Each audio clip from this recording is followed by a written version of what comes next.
I just realized I've been talking this whole time with a muted mic. Apologies. I kept asking, like, how's the music? Is it too loud? Is it too quiet? Can you see the tier list? My goodness. That's how you can tell I've only been streaming a year. To be fair, I think this is the most scene changes I've had in a single stream. But yeah, I mean, let's see here. I'm going to put the tier list at full screen. So can you see that, and how's the audio? Let me know.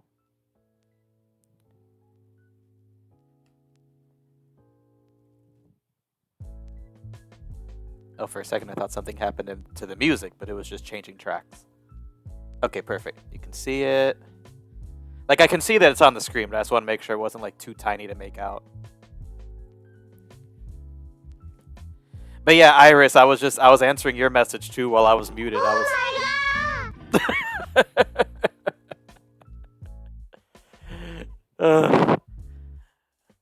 That must mean it's glorious. He's just overcome with emotion at the sight of this tier maker. But yeah, Iris, I was saying, thank you so much for all your support, and I appreciate you tuning in when you could. And by all means, I will be putting this on YouTube, so I invite any comments about our choices and where we rank them. Feel free.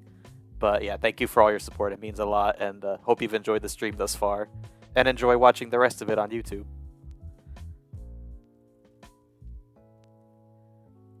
Alrighty. So yeah, during this past year, we have played 10 different games on stream, all for different platforms. Strong Bad being the most recent one. As you can see, we got it here. So I think what I'm going to do is mostly go in order that we played it, but I'm going to skip the first game we played, and I'll explain why in a moment. But the very first game that you all voted on that we played was Ratchet and Clank Future, A Crack in Time. So, that game. Honestly, I think that was a great start for this channel. It was an explosive, action-heavy game. It had good humor, a good story, huge variety of weapons, lots of different gameplay options. I can't really think of too many things that frustrated me about it or that dampened the experience.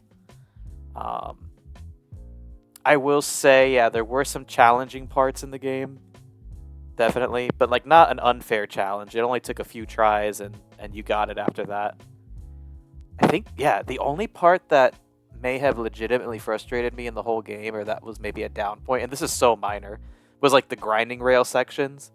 And that's just because I'm used to how grinding rails work in games like Sonic and later Astrobot.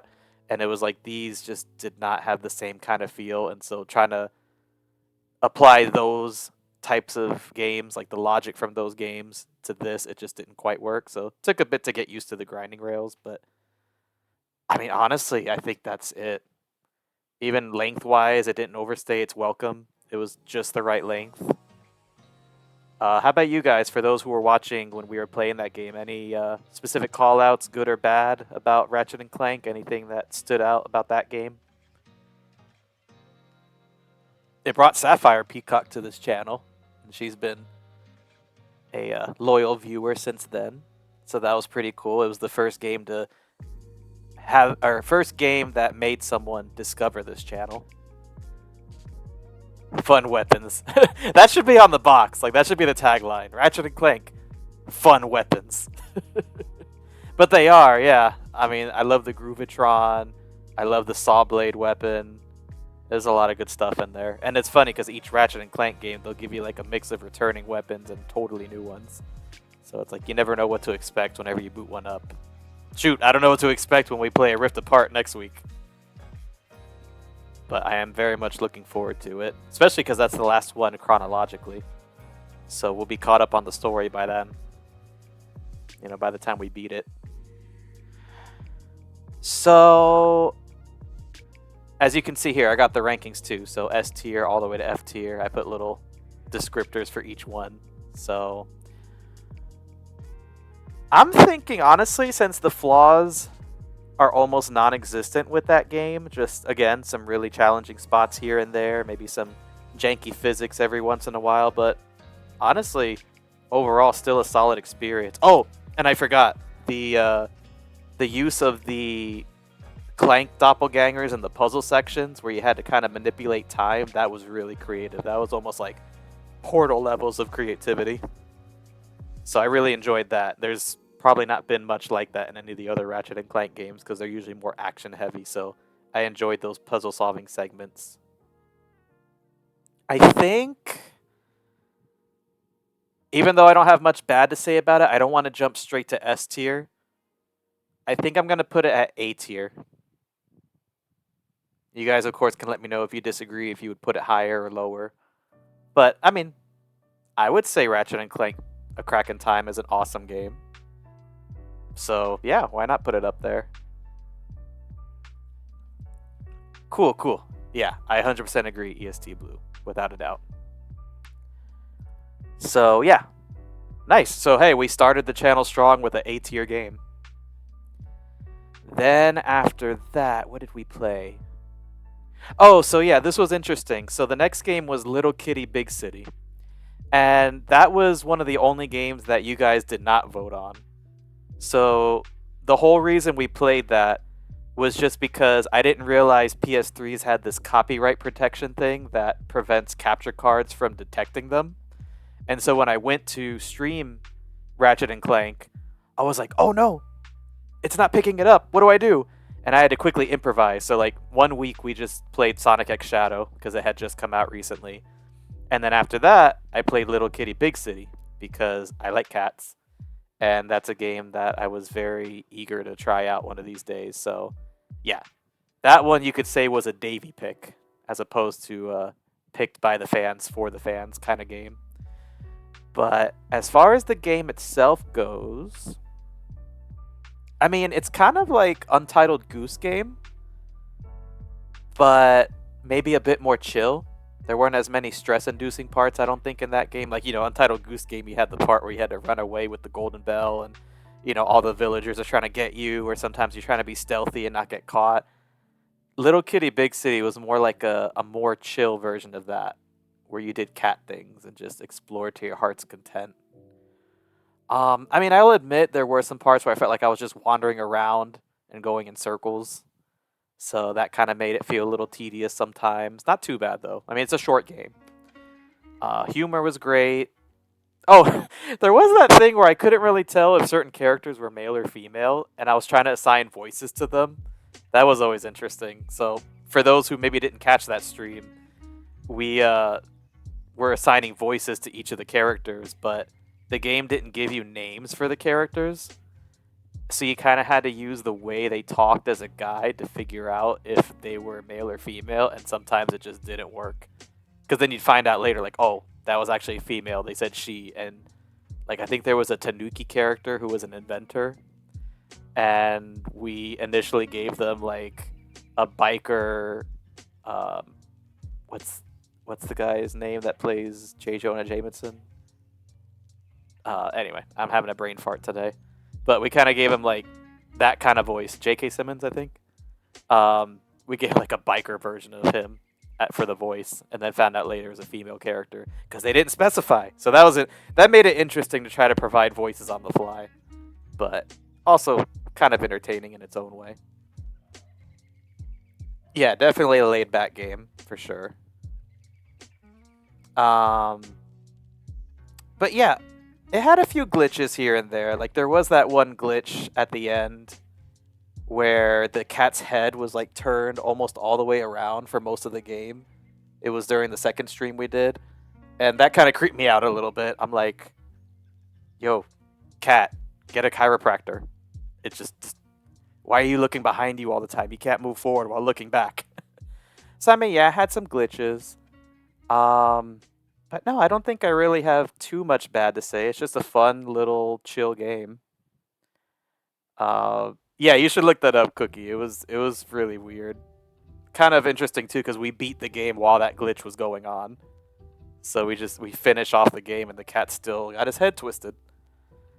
But yeah, besides those little glitches and the sometimes aimlessly running around in circles, Honestly, it was a pretty good game. Short and sweet. Definitely didn't overstay its welcome. And oh my goodness, if you're a cat lover, what are you doing? Play that game. It's just so cute, so cozy. You had one animal as a male, and then later the game was like, yeah, exactly. I think it was the Tanuki, the inventor. I was like, oh, we were way off. And then one viewer is like, oh, maybe they just smoke a lot. And that's why their voice is so raspy. So, yeah, I mean, we had fun with it. I really liked the voice I gave the chameleon guy, though. That was like blending in with the environment. You had to keep finding him in all the different locations. That was a highlight for me. Just giving him that distinguished master of disguise kind of voice. So, I think I'll give it a solid B. I mean, if other games get into the B rank, I might still rank them above this one. Like, I'll also rank the games that are within the same rank. Man, take a shot for every time I said rank. Anyway, but at the moment, I think a B is fair for this game. What do you guys think? I mean, there wasn't too much wrong with it. It's just a cute, cozy, fun little game.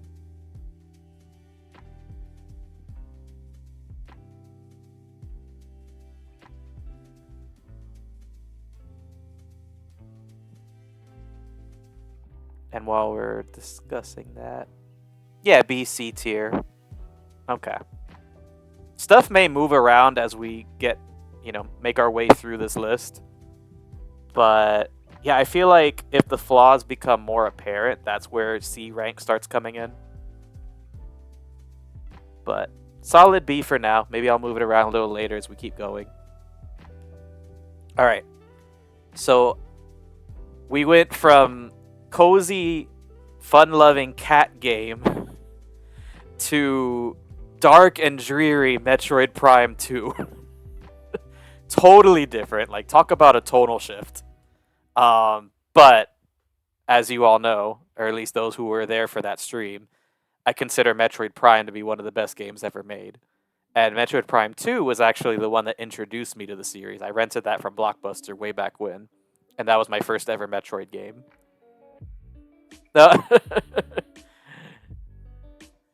You are also a cat person, I see, Iris. Well, don't worry, there's another cat game in here, so if Little Kitty doesn't have its day, maybe the other cat will. But yeah, so Metroid, man. So also, for those who maybe weren't there, I actually played the Wii version. I know I got the GameCube version as the box art, but it was actually the Wii version that I played. Oh! Sorry, sometimes the messages come in delayed and I'm not sure like which... Yeah, okay, so you're talking about Metroid. Okay, okay. Yeah, that's... Like I was saying, Metroid Prime's one of the greatest games ever. So, and Metroid Prime 2 was my first one. But I never finished it. I rented it from Blockbuster, and I think I only got like 13% done. Because the game is long. I agree for Metroid. It's amazing. I remember seeing you take down one of the late game bosses that were hard. Oh, yeah, yeah. There were some intense boss fights in that game. Definitely had some fails. I think this was the game where King became mod for this channel, like before he was just a viewer. And my buddy, of course. Can't forget that part.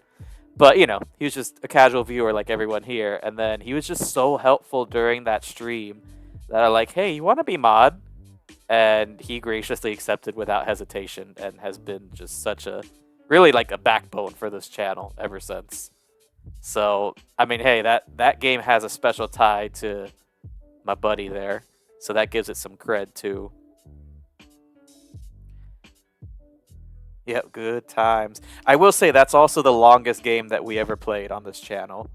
Because it technically took 10 streams, but there was one stream right smack dab in the middle where I was so lost. And I think that's where you came in and saved the day. Because I was so lost not knowing where to go. And so I spent probably half of that stream, if not more, just wandering aimlessly. So I'm thinking A rank. I know, like you said, S rank, and I agree. I would give Metroid Prime 1 an S rank if I played that on stream. I think A rank is fair just for how far ahead of the times that game was. how expansive it was, all the epic boss battles, the different worlds you explored. Also, I really like playing it with the Wii motion controller. I don't know if I'm alone in that, but I felt like the motion controls made it feel more immersive, maybe even a little bit easier. Um, yeah, I mean, killer music. Dark Samus was introduced in that game, and she's been a prominent figure in the series since.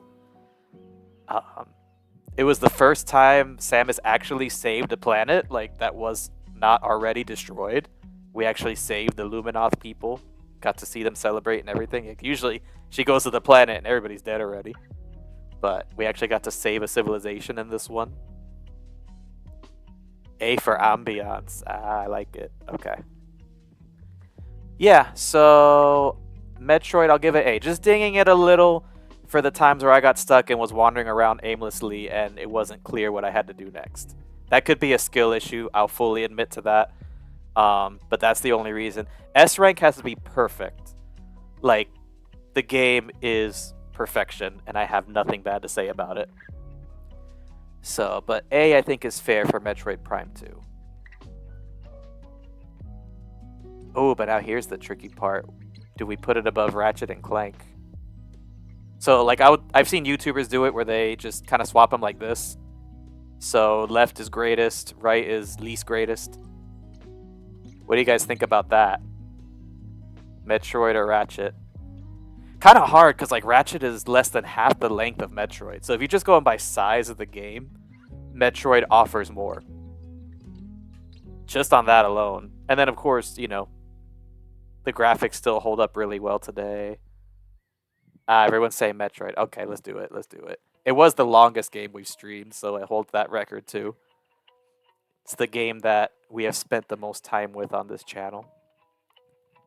And yeah. I still have to play Metroid Prime 3, by the way. If you see that in the poll and want to see it streamed, by all means vote for it, because I've beaten 1 and 2, have not beaten 3. But I have it, so yeah. It'll make its way back into the poll again. So if you want to see that, vote! Alright, so we got A rank for Metroid Prime 2. Where do we go next from there? Where's my trusty dusty list? I'm trying to remember the order. So we did... Oh yeah, Stray was after that. Okay, so my bias might come in a little bit here. Oh, what's this? Oh, old chat message. Never mind. So yeah, Stray was the next game we played. We went from Cosmic Bounty Hunter to Cosmic Cat. I will go ahead and just say, personally, Stray was probably one of my favorite games that I played on here. Just because, again, it didn't overstay its welcome. I think the length was perfect for what it was. The world was very imaginative. The robot characters that you met along the way were really cool. It almost had a cyberpunk feel. The whole world in general, I mean. The puzzles, you know, they made you think, but they weren't too impossible or too difficult. Stray was better than I expected going in. Oh, nice. So it kind of like exceeded your expectations then. Awesome, awesome. Yeah, I mean, I will go ahead and say Stray I think was better than Little Kitty Big City. I hate to pit one cat game against another, but I'm sorry, Stray wins. The orange tabby beats the black cat. But they're both great. I love them both. And just like an actual cat person, I would just take both if I had the choice. But yeah, Stray just had so much more of an imaginative world, had a deeper story. You know, you had to find out what happened to humanity. What were those things called? The Zerks? Those things that ate all the bacteria and the machinery. Like, they were responsible for humanity's extinction. And yeah, I think one thing I really appreciate about that game is that the puzzles were like engineered in a way where you naturally figured things out. Like, out of all the games I've played, that game I was probably stuck on the least amount of times, at least for the thinky kind of games that have a lot of puzzles. Because yeah, you would just naturally, you see something and you're like, oh, okay, how do I get there? and then you see something else, and you're like, oh, that might be useful. And they see something else, and you're like, oh, that interacts with this thing. And then you're like, oh, that's my way to get back. It just naturally progressed. You rarely got stuck in that game, even though most of the game it was making you think. Like King, I think you'll remember there was one puzzle where there was a clock on the wall, and then I think there were some paintings or portraits or something, and you had to figure out the code to get in. And it was like the paintings were telling you to look at the clock, and then you looked at the clock and the time was the code, something like that. But I love the way you naturally figured it out. Like they designed that very well. And the parkour mechanics, those worked well. It wasn't hard at all to navigate. Very easy to move around and climb up stuff like a real cat. Yeah, I mean, I really can't think of anything bad to say about that one. Man, so it's definitely A rank, I think. I'm just like, how high on the A rank scale? Because I'm going to be biased. I really loved it. I think, okay, no, there is one flaw. The ending left me wanting more. I wanted to see the cat reunite with its kind, and we didn't get that. I almost feel like they were leaving it open for a sequel, which we still haven't gotten, if that was the plan.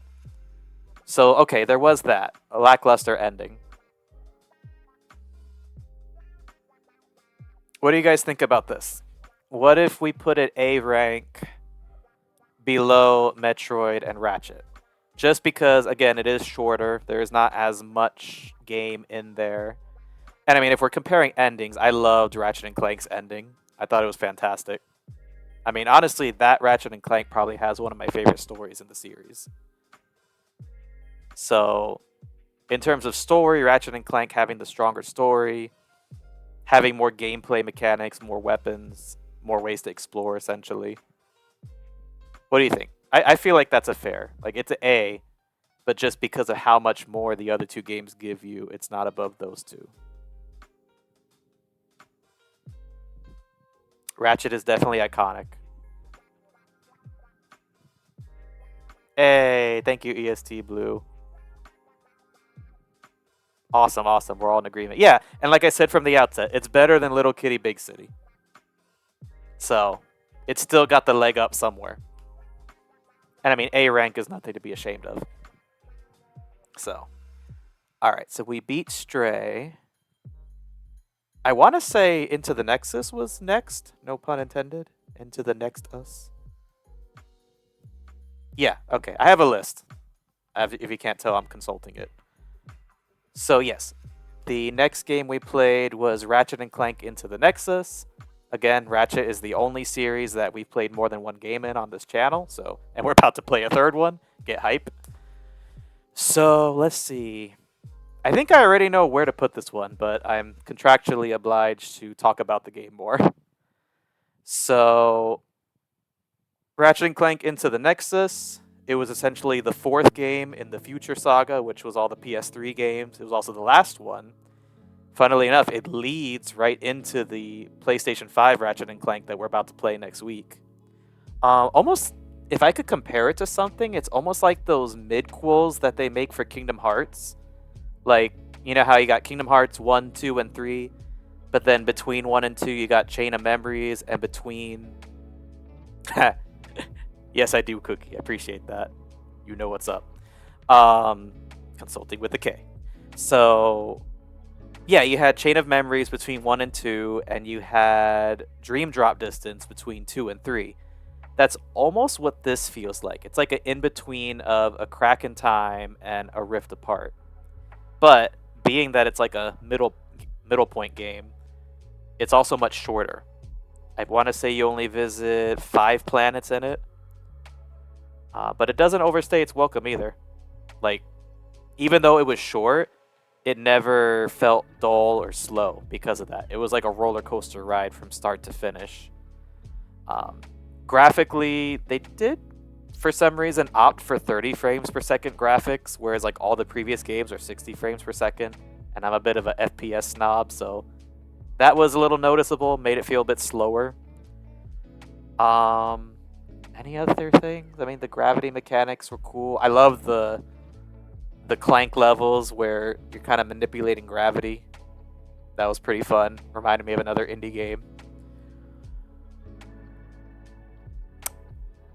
I'm torn between an A and a B because again, just it is very short though, and it's definitely not as good as A Crack in Time. Not even in terms of the story. What do you guys think of a B plus? Like, put it above Little Kitty Big City, but below Stray. Just again, I'm being a little biased because I really love Stray. B plus, okay. It's better than Little Kitty Big City. Like, they're both short games, but way more happens in Ratchet and Clank in the short runtime.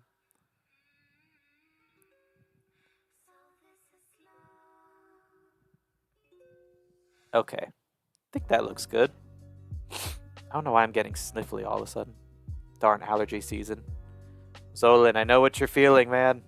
If you're still watching, I hope you get some relief from those allergies soon. Okay. So after Ratchet and Clank Into the Nexus, oh, this is going to be... These next two are going to be controversial. You'll see why. Controversial with a K.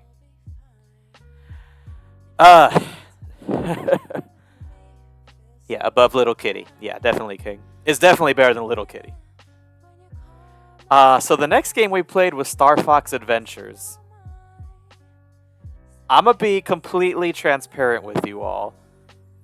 That was probably my least favorite game I played. I'm sorry. I am so sorry. I know people love that game and have a lot of nostalgia for it, but nostalgia is a powerful thing. And when you didn't play the game when it first came out, when it was new and when it was fresh, and you go back and play the game later, it just doesn't have the same effect. You see the faults a lot more, like the jankiness and whatnot. And it's not totally the game's fault. I think a lot of the things I don't like about it are because they had to change the identity of the game midway, because it was originally supposed to be Dinosaur Planet, an original IP from Rare, and then Nintendo stepped in and they're like, hey, the main character looks like Fox. Why don't we make this a Star Fox game? So, ergo, Star Fox Adventures was born and Dinosaur Planet was killed off. And, you know, it's like, okay, fine, Fox is cool, no issue with him, but it almost feels like the game's having a little bit of an identity crisis, because it definitely doesn't feel like a Star Fox game you've played before.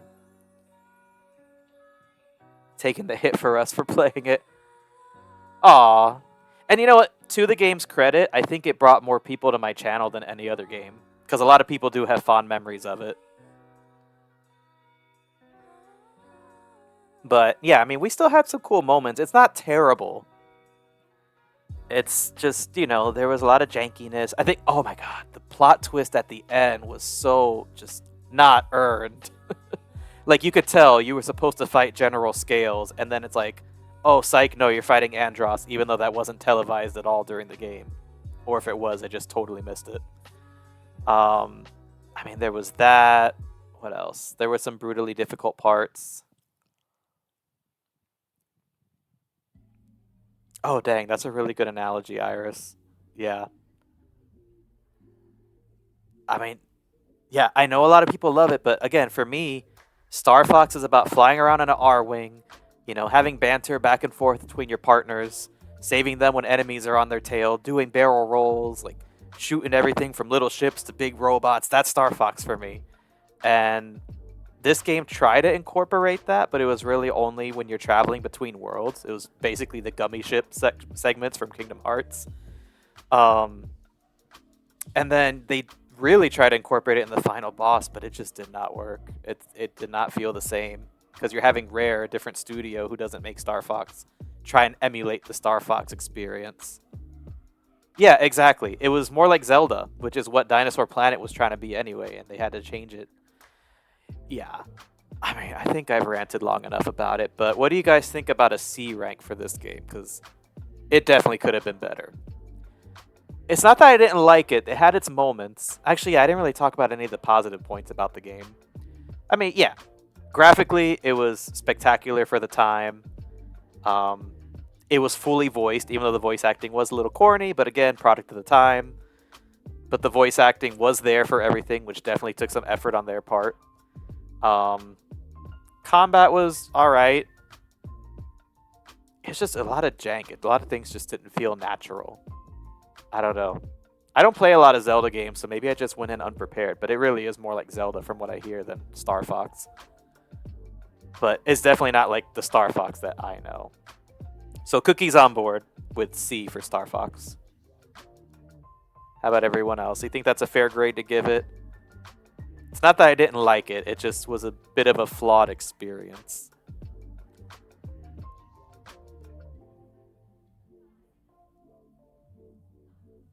That's a generous... Oh, King, wait, I need to hear this. Hold on. King, give us your hot takes. So, because you were... Oh. Oh, I forgot about that joke. Oh, yes, the giant golem that sounds like Shrek. Hold on, wait a minute. Was this on the playlist? I just realized I have the Chill Hop playlist playing in the background, but this particular one I thought was not on there. I just want to make sure I don't get copyright striked. Hang on a second. I thought I was playing the copyright-free playlist, but I know this song.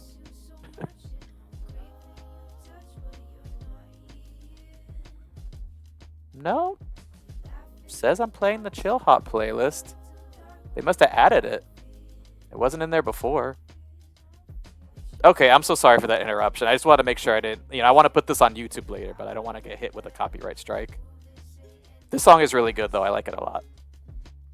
That's why I was like, wait, I recognize this one. I thought it was pulling from my music library. Alright. So... Nobody brings me gifts anymore. Ugh. I need to just clip that and just have it on repeat a few times. So, no, that's interesting, because for me, the player is different than for you, the viewer. So that's interesting. I thought I was being too hard on the game, but nice to know that we're aligned. Okay. Yeah, King, you and I are more similar than I thought. Every time I think I know how similar we are, you find a way to exceed my expectations. Same thing with EST Blue. We're also very similar. But I digress. Alright. Time for the other controversial part. You feel like, don't like. I mean, I don't want to say I didn't like it, because there were good parts to the game. I mean, I felt like a boss when I finally beat that one challenge where I had to mash my controller with a pen, because you had to hit the A button so fast. I mean, that's going to be a core memory for me now. That the pen is mightier than the thumb.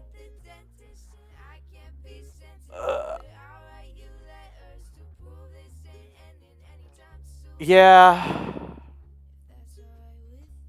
Okay, okay. Yeah, I'm being nice. I mean, again, could have been better. Definitely describes the game. But I think I went on record saying I never want to play it again. So I'm going to move it to D. If anyone disagrees, please feel free to chime in. I encourage the discourse, the healthy debate. But I'm sorry to the Star Fox Adventures fans. I know you have a lot of nostalgia for this game. Again, more people came to this channel discovering it through that game than any other game I played. But yeah, I wasn't feeling it, man. That's not my Star Fox. So, D for didn't like. Final answer.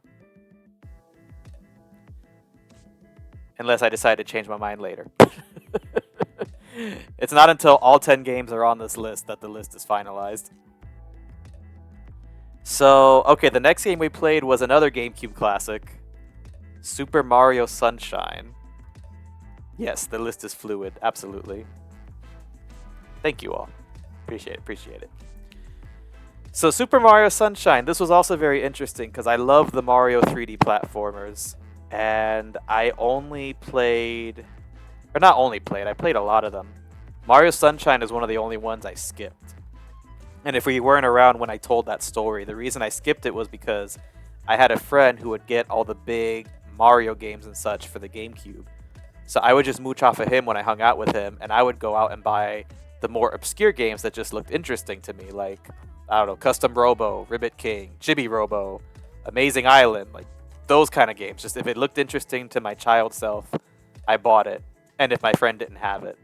So I never got to play Super Mario Sunshine from start to finish, just like a few times here and there when I was hanging with my friend. That being said, I played Mario Galaxy later, and you all know how much I adore that game, both 1 and 2. And then I even played 3D World, which is pretty good. I really like the Bowser's Fury section that they added in the Switch. So I played more 3D Mario games that came out later after Sunshine came out. So then going back to Sunshine later, again, kind of like with Star Fox, I don't have the same nostalgia for it. And I know this this game holds a special place in a lot of people's hearts. I mean, I see the fan art, the anniversary posts, the YouTube montages and tributes. Like, people love Sunshine. I have a friend that says that's his favorite game of all time. So I feel like I gotta tread lightly here. But this game was not without its jank. I'm going on record. I'm saying it. There were some janky moments. And I'm not even talking about the floodless parts. I actually don't mind those. I think they were definitely like devilishly hard. But Iris, you said that in one of the YouTube comments, I believe. The more you play it, the more you get used to the physics of the game and the better you get. So, and I felt that happening with the floodless levels. So those aren't my issue. My issue is more of like just the little annoyances that happen sometimes with the game's physics. Like, you can see the clips on YouTube. I've clipped some of these moments, but yes, the camera. Yeah, like when we were climbing up those great fence things, we're like inside of I think we're inside of a clock, and there's a waterfall behind us, and for some reason the camera would not get at an angle where I could see everything, and it was very awkward to move around. And then there was that one part in the same level where like we had to ride the Ferris wheel to the top to get the shine sprite. I barely missed the shine sprite. I jump over it, and then I bounce off the platform and fall all the way down to the floor. Like, what is that? Like, you should just land when you hit the ground. You shouldn't bounce. I think that butt bounce cost me a few deaths and fails. So it's like things like that got to me. Super Mario Overcast. I think in one of my clips I called it Super Mario Darkness because it's like the Dark Souls of Mario games. Like, it's ironic that it's called Sunshine because there's a lot of "Hello darkness, my old friend." Better than Big City. Okay, okay. Oh, and then even I forgot a big one. Like, you would do those challenge levels, maybe like the blooper races, just to give you an example. And if you messed up, you got warped out of the level, and you had to go back into the level just to attempt it again. So, like, things like that. It's like, normally you just die and you try again, maybe until you run out of lives. But no, it's like, you mess up here, you get booted out of the level and have to go back into it each time. So it's those little things that prevent it from achieving greatness for me. Um, Again, I acknowledge the significance of that game. Graphically, it was gorgeous. It introduced Bowser Jr., who's been like a recurring part of the series ever since. The water was gorgeous. Like, you notice how many GameCube games really touted their water physics? That whole beach aesthetic. Wind Waker is another example. No, no, it's not that bad, Iris. It's better than Star Fox. I can confidently say better than Star Fox. So it's not that bad, no. It had its flaws. It's again the Dark Souls of Mario games, at least the 3D ones. Ah, man, this is tough. Yeah, it's not a D. 100%. I liked it better than Star Fox because I love Mario games at the end of the day. And I mean, you watch the stream. I feel like by the end of it, I did get more used to the physics. Like, I was really struggling with the Shadow Mario chases, and then boom, boom, boom, we were just knocking them out one by one. Floodless plus Countersign was enjoyable for me, but I had nostalgia glasses going in for sure. Yeah. Oh yeah, that's the stream where Countersign was introduced. So that was fun. The game did make me better. Like, it was tough, but it wasn't unfairly tough. Eventually you get it. It clicks, and then you're a platforming boss. Oh yeah, and that Isle Delfino theme and some of the other levels, definitely iconic. Okay, not a D, but I feel wrong putting it below Little Kitty Big City because it's an iconic, historic landmark of a game. At the end of the day, I think I'm gonna agree with Cookie and put it above that, but only above that. Because if I were to compare to Ratchet and Clank Into the Nexus, way less frustrations. It was short, but it was sweet. Like it felt like a roller coaster ride from start to finish. It was action packed. It was fun. I feel like I got frustrated way less with that game compared to Sunshine. What do you guys think though? Am I tripping? Have I lost my mind? Okay, good spot. Good spot. I feel bad for Little Kitty keep getting booted further and further. It's not that it's a bad game. It's just very short and simple. You're there with King? Okay.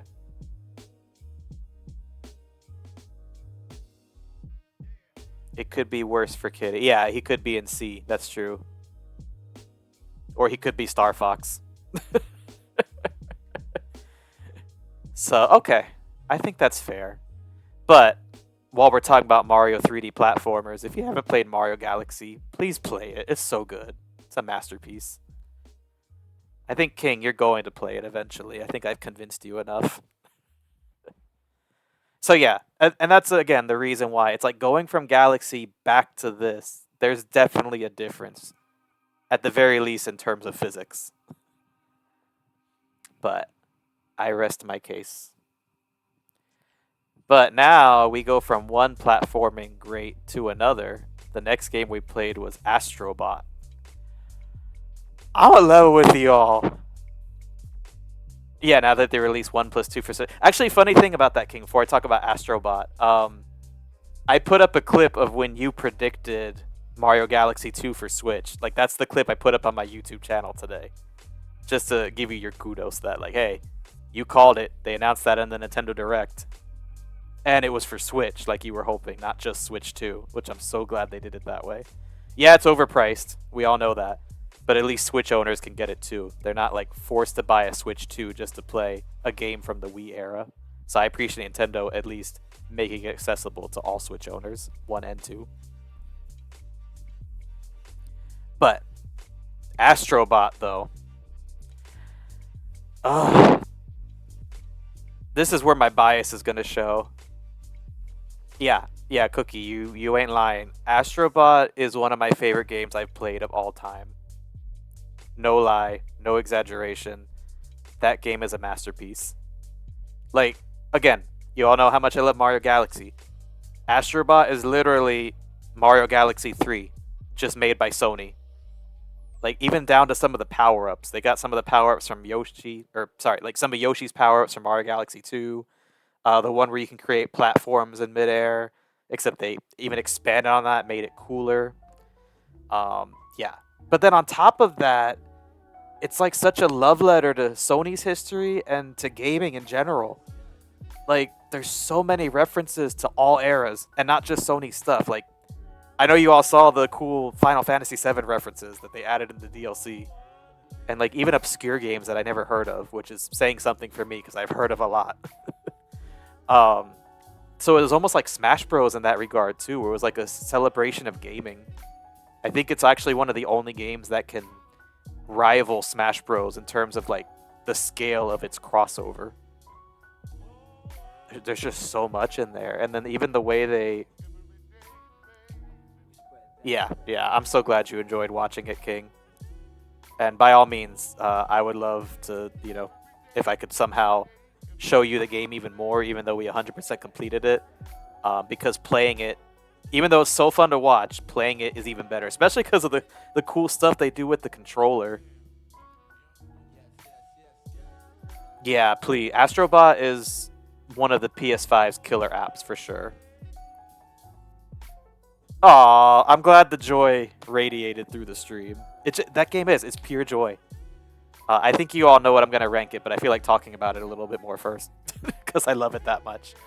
No, I was just saying it was so cool how they even turned all the different PlayStation systems and peripherals into ships, and then like you had to restore your giant PS5 ship with all like the GPU and the fan and everything. And oh man. And then yeah, that game makes better use of the DualSense controller than any other game I played. Like it did some next level stuff I've never experienced in video games, just even down to the rumble. Like you could be running through grass and then running through gravel and the rumble feels different. Or like if you're standing in the rain, you feel the raindrops hitting the controller in different spots. It's just yeah, you already know. I'm giving this game S rank. One of the best of all time. I feel like you guys would agree with me because nobody has anything bad to say about this joyful little robot. Let's see. Anybody have objections to giving the stupendous rank to Astrobot? No complaints. Good deal. Good deal.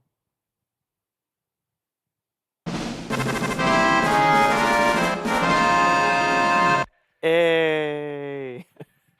It's even cooler because again, there's actual Final Fantasy VII stuff in that game. Perfect. It's perfect. Oh man, that's one of those games I wish I could like experience for the first time over again. But hey, for those here that haven't played it, you still kind of can because you just watched me play it. But you still get to actually experience it for yourself. Okay, yeah, that's enough about how awesome Astrobot is, but it is. That's my favorite game I played. And it's funny, it was the first and only PS5 game we played because I got my PS5 this year. So it's like we started with one of the best games for the system. It won Game of the Year last year. So we literally started with a Game of the Year winner, our whole PlayStation 5 journey, if you will. So we only got two more. We have Strong Bad's cool game for attractive people, and One Piece Grand Battle Rush. And so again, One Piece, I'm saving that for last for a reason. But Strong Bad though. So this one's interesting to talk about because I just beat it and I'm still processing it. I'm gonna say right now, I don't think it's A level, definitely not S level. I don't think anything's gonna touch Astrobot. But it's not bad. I mean, they did a really good job translating the cartoon style to a 3D format. My goodness, was there a lot of voice dialogue in the game, all by one person, mind you, except for Marzipan, of course, but mostly by one person, which is insane. Like, how are his vocal cords not strained from all that? Definitely funny. Some episodes were stronger than others, though, I will say. Actually, I never really gave a ranking of the episodes, did I? Let me think here. So, Strong Bad is hilarious, so many references. Curious, Cookie, were you familiar with Strong Bad before I started streaming this? Because I know very few people that are. I mean, King is, but I introduced it to King, so. But yeah, I mean, I feel like I almost date myself when I tell people I like Homestar Runner. Somewhat? Okay. Side note, did you know Strong Bad answered one of my emails? I can't remember if I've told you that before. But that exists. It was one of the coolest things that ever happened to me. Besides going to Japan. Anyway, I'm getting off topic. So as far as the ranking goes... Oh yeah, I'll send that to you when I send you your code for the giveaway. I never get tired of rewatching it. It just... It's so... the actual Strong Bad email tune is so funny, but the fact that he's answering my email just makes it even better. So yeah, Danger-esque 3, which was episode 4, weirdly. They should have just made that episode 3. That was my favorite. That was hands down the best one. Funniest one, most creative, and I love that we finally actually got to see Danger-esque 3 in a much more fleshed out form than it probably would have been if it was just a Strong Bad email. So that was my favorite. And then I really love Strong Badia the Free, episode 2. I loved just going to all the different countries and recruiting the characters and then building this army to take on the King of Town. I thought that was really creative. Yeah, okay. I won't talk about each episode, but the ranking. I would say I would put episode 4 at the top, then episode 2, then episode 5 because of all the video game references. Like if I put it anything lower than that, that's an insult.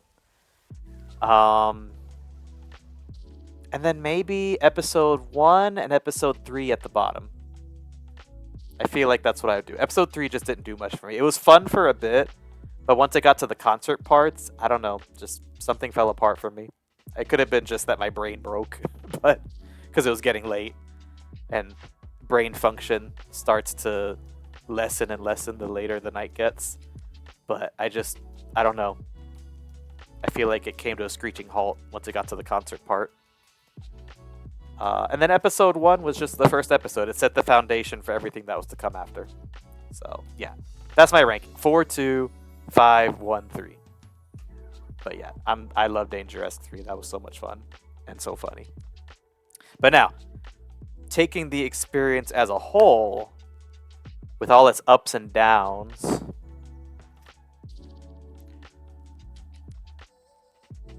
I'm thinking B rank.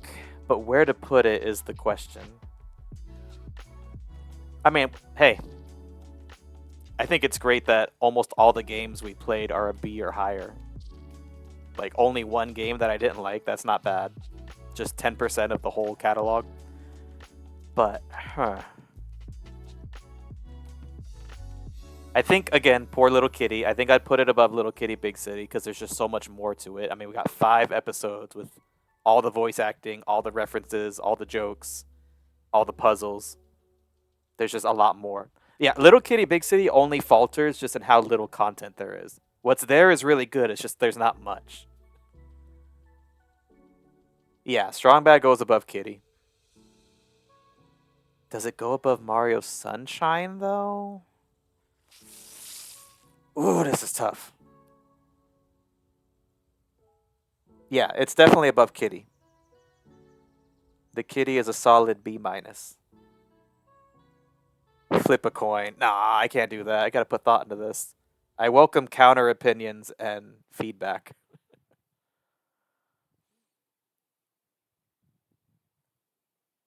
But I might put it below Sunshine, believe it or not. Just because, again, I had... Let me think about this.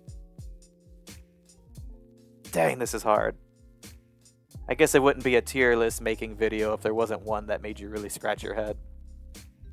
They're all so different, that's the thing. Like, King, as a Strong Bad / Homestar Runner fan, how do you feel? Because you also have such a soft spot for Mario Sunshine. Like, where would you fall?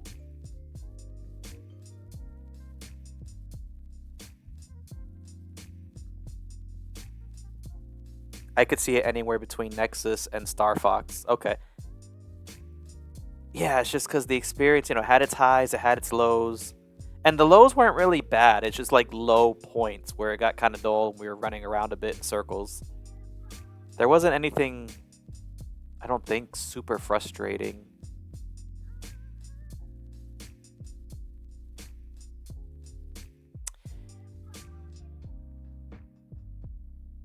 Yeah, okay, here's where my brain's at. It's like Mario Sunshine has some really high highs and some really low lows, right?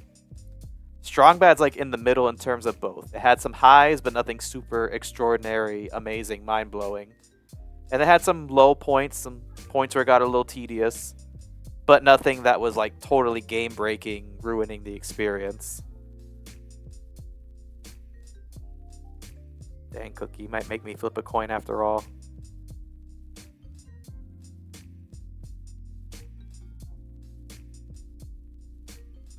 I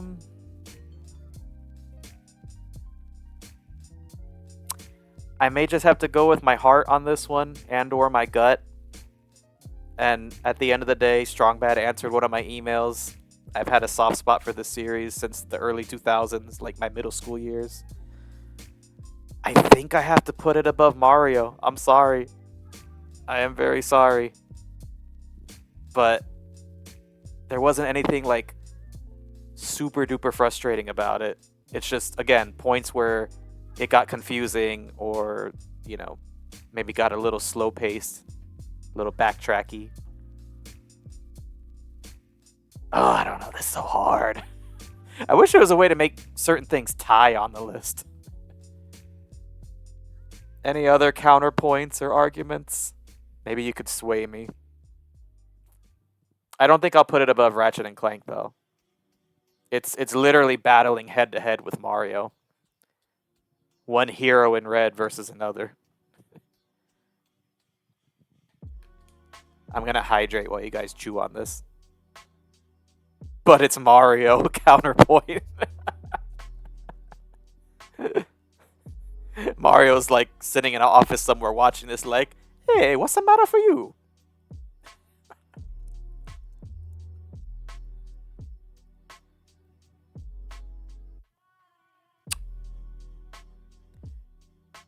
Alright. I'll put it below Mario. Reason being, I liked Strong Bad as a whole. It's Mario. Cookie agrees with you, EST Blue. Yeah, okay, because... Yeah, Mario had some problems, but again, as I was saying, the highs are really high. And the game made me a better gamer. Because I was really struggling, as you all saw, for parts of that stream. But eventually, as the kids say, I got good. And eventually it clicked, and the next thing you know, we're knocking out Shadow Mario chases, Il Piantissimo races, you name it. Like, I don't know, it was like a domino effect. It just, the game kind of kept moving faster and faster as I got it, as things started clicking. Final boss battle was cool too. I didn't mention that, but I like the final boss of Mario Sunshine. Yeah, I think I'm comfortable with that.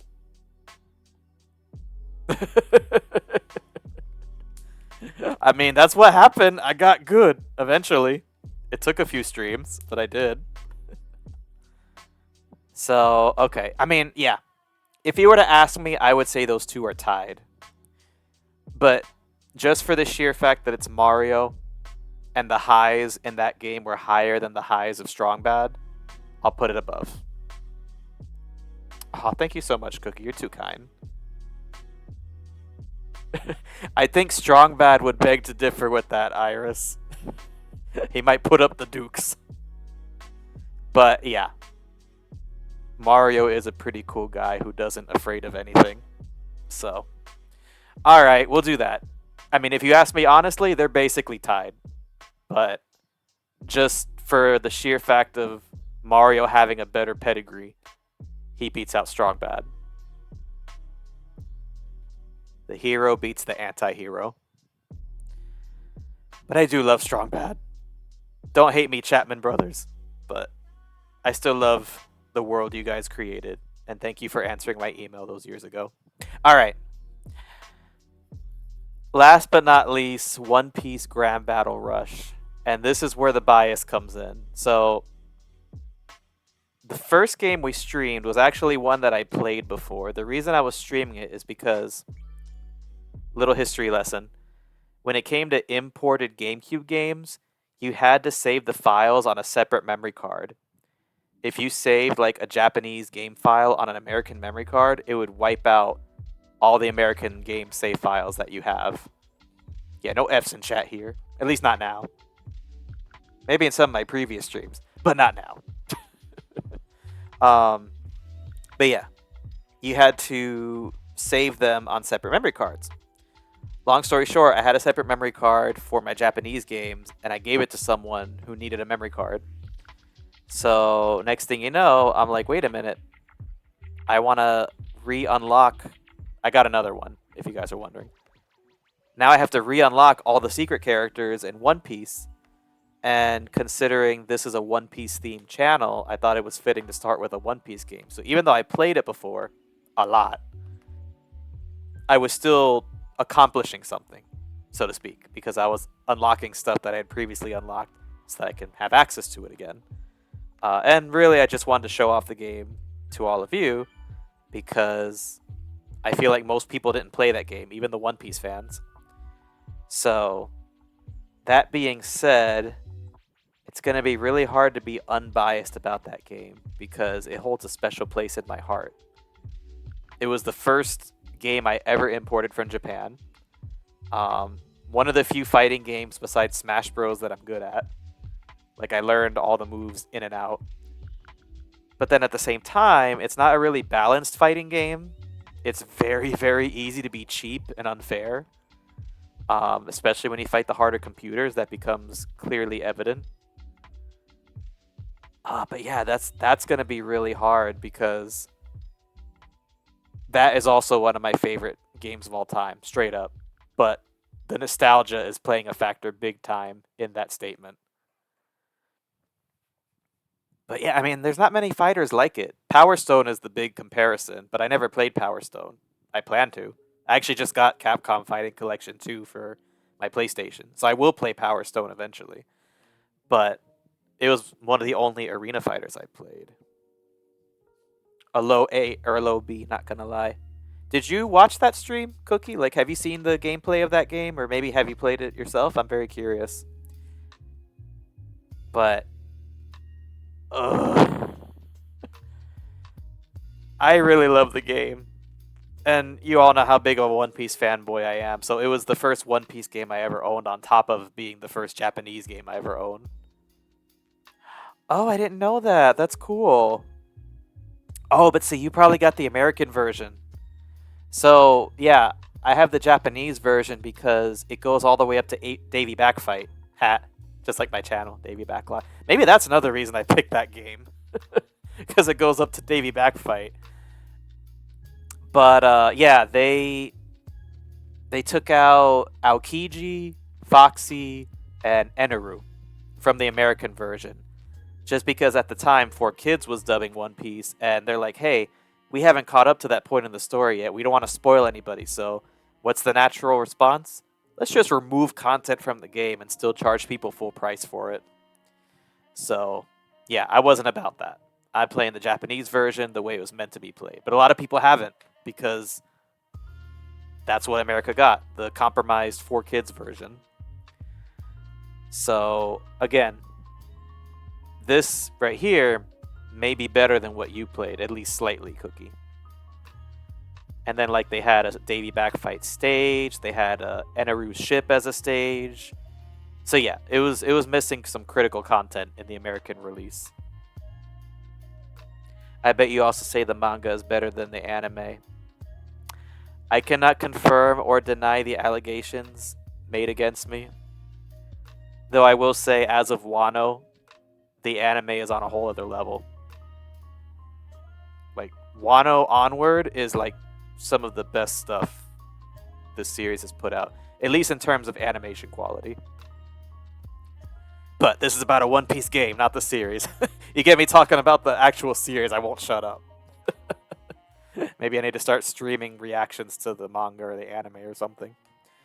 But yeah, I don't know. I really, really like this game, and I feel like it's hard for me to be unbiased. Yeah, Wano is like Dragon Ball Z-ified One Piece. It's crazy the stuff they do with the animation. The fights are just, chef's kiss. What do you guys think? For those who have been on this channel from the very beginning, how much did you enjoy the One Piece Grand Battle streams, as short-lived as they were? I think it was only 3 streams in total. But did it look like something you wanted to play? Was it something that was fun to watch? Did it make the One Piece fan in you giddy with excitement?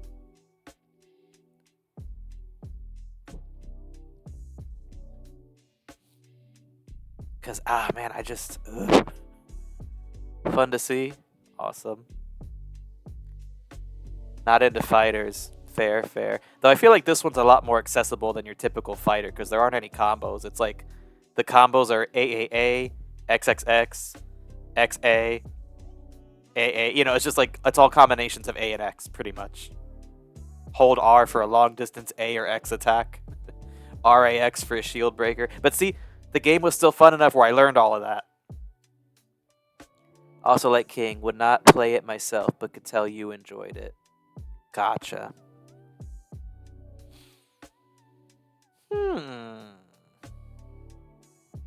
So I gotta factor my bias at least a little bit into this decision, because this game was such a significant part of my life. I can't talk today. Why was it so hard to say significant? I think it's because my nose is getting stuffy for some reason. Anyway, yeah. Like, again, I'm not very good at fighting games, but this was one of the few that I learned inside and out and was good at. And then, first One Piece game I ever owned, first Japanese import, spent a crap load of time playing it with friends. And being someone that at the time was watching the 4Kids dub, it actually introduced me to a lot of the stuff that hadn't happened in the story yet, or that maybe 4Kids censored for dumb reasons. Okay.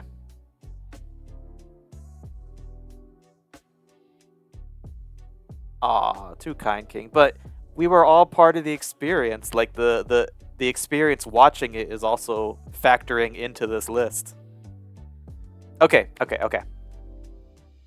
How's about... I'm gonna do it, like, 1v1 versus style. I think it's better than Into the Nexus, because it has a lot more replayability. You can play it constantly. It's not just a one-and-done campaign. It was the beginning too, you're right. Absolutely. So I'm going to put it above Into the Nexus. So that automatically puts it at an A rank.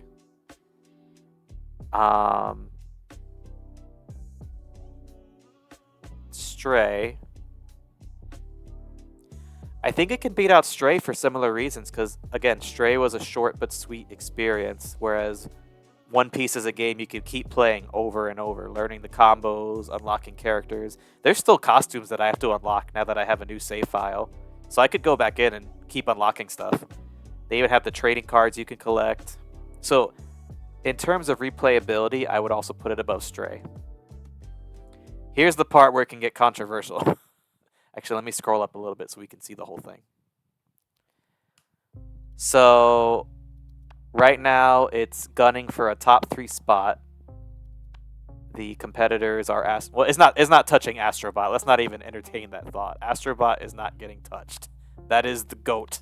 That is the peak of this list. So, the real question is it better than Metroid or Ratchet and Clank? I feel like saying it's better than Metroid would be insulting, because Metroid is such a well-designed, ahead of its time game. It's so deep, has so much just care put into it. I mean, we talked already at length about how great Metroid is. And also Metroid, we were talking about first. Again, Metroid Prime 2 was my first Metroid game. So it even has the first thing going for it, if we're going to use that argument. So I wouldn't put it above Metroid. So that leaves Ratchet and Clank. You think this looks like the way it is? You think this looks solid?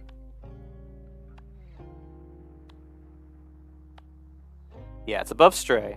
Definitely not touching Metroid. So the head-to-head battles between it and Ratchet.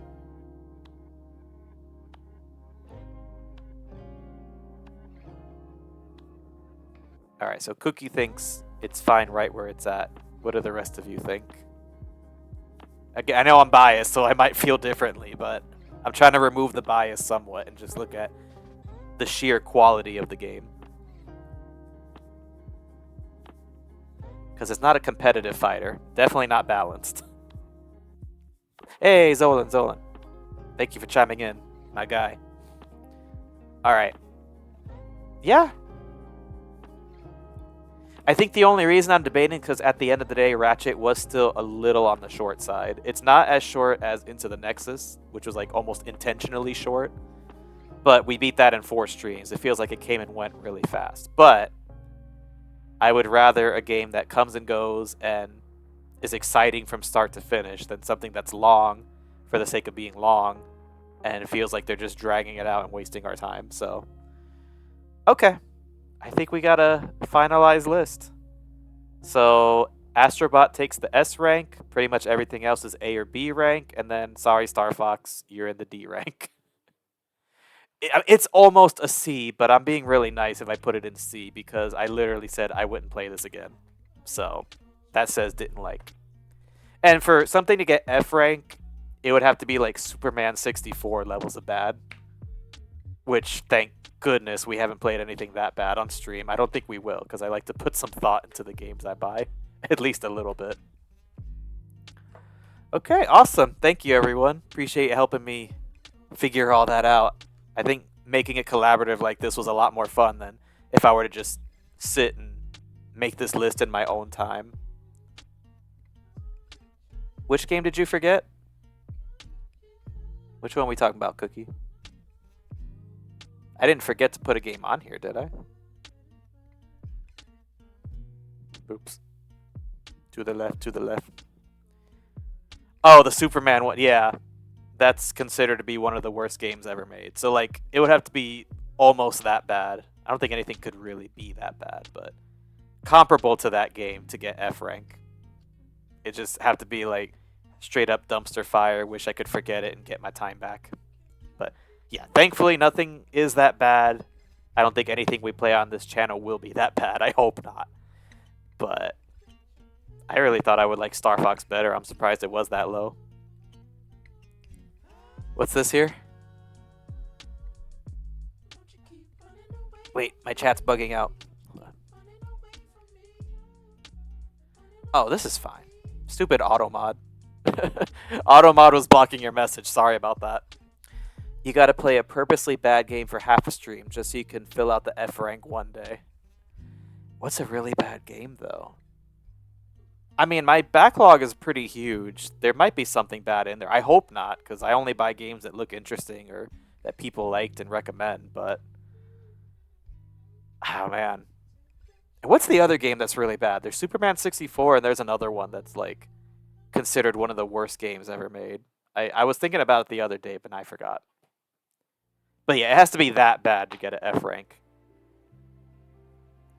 But hey, almost every game we played is in the top 3 ranks. I think that's a pretty solid lineup. Aquaman Battle for Atlantis. I ain't even heard of that one. That shows you how bad it is. Didn't even reach my ears. Alrighty, so I will go ahead and save this list, and I'll put it up on my Twitter page for everyone to see. Maybe those who didn't catch this live. Let's see.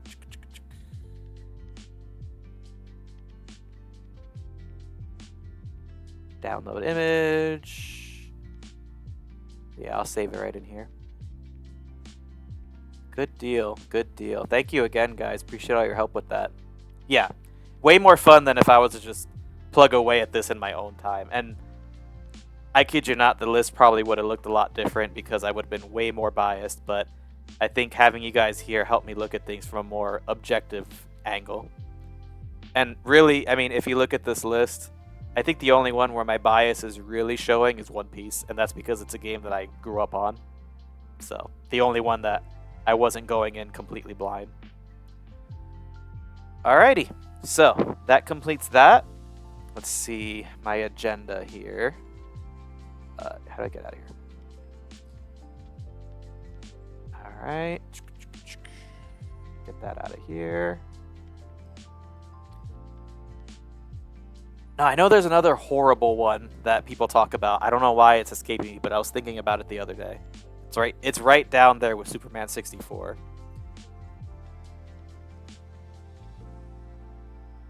I never played that game, so I can't talk smack about it. You're safe here.